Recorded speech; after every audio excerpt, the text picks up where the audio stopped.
So let's start by creating a new test file for the login controller and import the login controller module, the login service, and the custom error class. In order not to violate the unit testing principle that states that tested components should not rely on external dependencies, we're going to mock the entire login service module using the mock function, which will allow us to control its implementation. And not to influence tests between them, we're going to reset all mocks after each test using the clear all mocks function.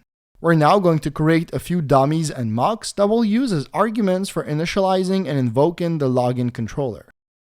So the first thing we need to assert is that when calling the login controller, the login service is properly invoked with the body of the request, the secret string contained in the environment object, and the read method of the user repository, which can be achieved using the toHaveBeenCalledWith matcher. The second thing we need to assert is that the token returned by the login service is sent to the client.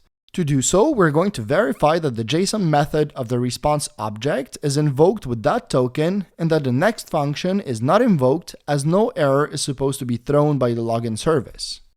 Finally, the last thing we're going to assert is that the errors thrown by the login service are properly caught and handled by the controller. To do so, we're going to verify that the JSON method of the response object is not invoked at all and that the next function is invoked with a custom error.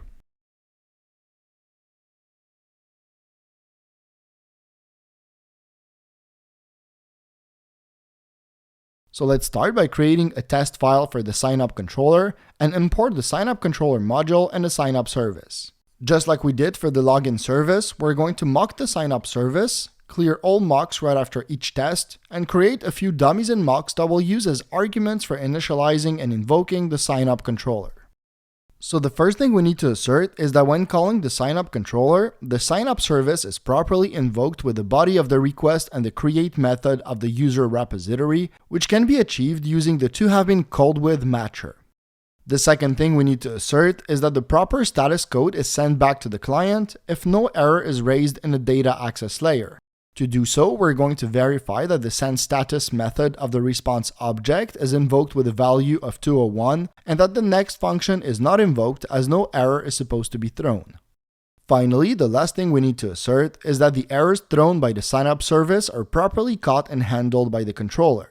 To do so, we're going to verify that the sendStatus method of the response object is not invoked at all and that the next function is invoked with the error thrown by the signup service.